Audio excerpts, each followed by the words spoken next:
Hello everyone, it's Takusuba2 here, and for today, we have got ourselves some latest Nintendo news to talk about for today's video. So yesterday was the latest Nintendo Direct, and with a lot of games shown off here, there's bound to be details that were not shown in the Direct, and were pretty much shown off from either tweets, announcements, or articles, and pretty much more. So in this video, I'm going to be going through the details that were not mentioned in the latest Nintendo Direct, and I hope you all enjoy this. Let's get started talking about the news for the games.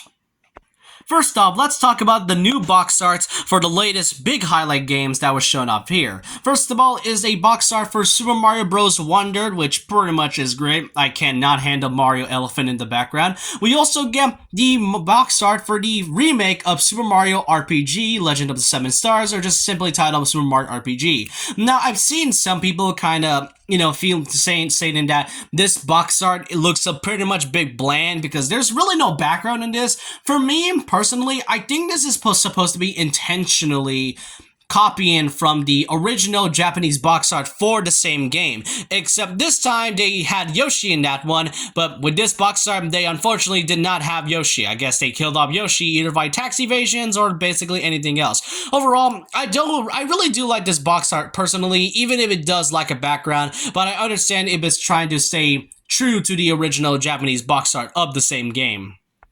And last but not least is a box art for WarioWare Move It, the latest WarioWare game in the franchise. And I'm not gonna lie, seeing this one, you can see Wario being an absolute unit in this one. I also like the details of Wario's shirt just getting torn apart. What is with box art in WarioWare games, just having Wario's clothes getting unintentionally torn apart? I'm just saying, really. But yeah, these are the box art for these three games. I personally do like the Mario Bros. Wonder a bit more. Mario RPG, I can understand why some were bit iffy on the background, but that's just mostly a background. Plus, I'm a person that buys physical copies. And speaking of Mario Bros. RPG, I did mention this yesterday when I was talking about the highlights for the Nintendo Direct, but officially, Yoko Shimomura, who has been the composer for the Kingdom Hearts series and a few other games like Mario and Luigi, she is officially going to be working on the music and remixes for the Mario RPG remake. She says, "I'm in charge of the music for the remake version of Super Mario RPG announced at the Nintendo Direct today. I put all my heart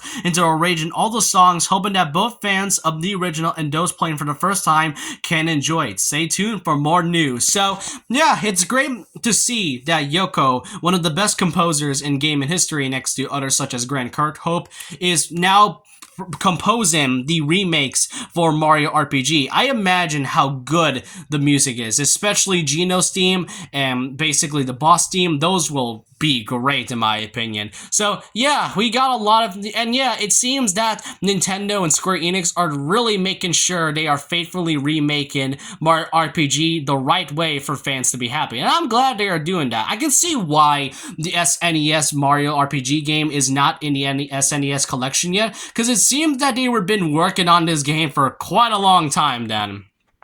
Now, next up, if you're not that much of a digital person, if you're not that much of a physical person who wants to buy physical copies of the game, then don't worry, you can buy the game digitally, but if it's like, too expensive with, most games being $60, don't worry, there are still the Nintendo Switch game vouchers, which if you don't know, you have to pay $100 for this, and you have to have a Nintendo Switch online membership in order to gain this. With only $100, you can get 2 specific games, and they just recently added 4 games in the title. Aside from Tears of the Kingdom and Pikmin 4, shown off here, there's also Super Mario Bros. Wonder, Super Mario RPG, Detective Pikachu Returns, which was shown in the other Nintendo Direct, a sequel to Detective Pikachu, and WarioWare Move It. So, from what I can see here, they also revealed the pricing for the game as well. Tears of the Kingdom so far is the only big Nintendo game to be $70, while games such as Mario Bros. Wonder and Mario RPG are $60, which I guess is understandable, but then you also have games like Detective Pikachu Returns and WarioWare Move It, which are about $50, surprisingly,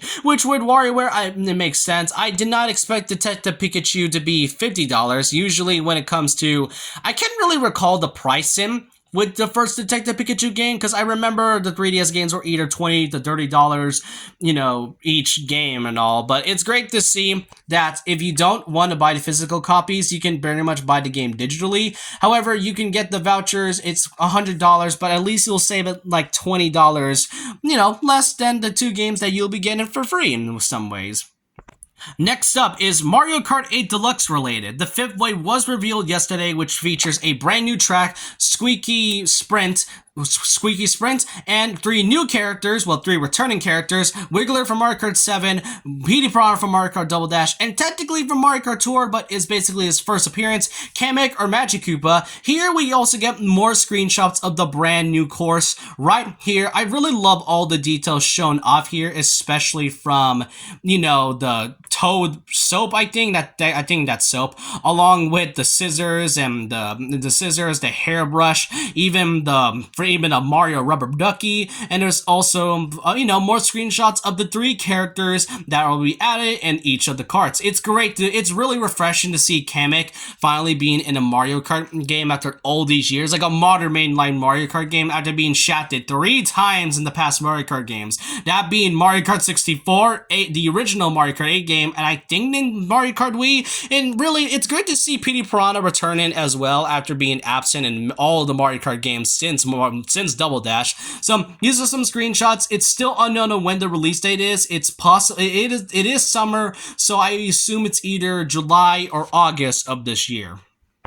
Next up is Metal Gear Solid, the Master Collection Volume 1, which featured all three Metal Gear games, along with a few other side content like graphic novels and the original NES games and all. We'll also be getting a physical copy for, the entire collection as well. However, on the unfortunate side about this is that while this will be getting a physical copy, it unfortunately means you have to do a lot of downloading. And here's what the required space you will have to use and buy in order for you to play Metal Gear on the Switch. With the physical version, it's 24.1 gigabytes with the front-loaded cartridge with 2.4 gigabytes. Metal Gear Solid, with excluding the Metal Gear 1 and 2, which has 3.4 gigabytes, and, included it's basically 4.8 gigabytes in total. And with Metal Gear Solid 2 Sons of Liberty, it is 8.0 gigabytes.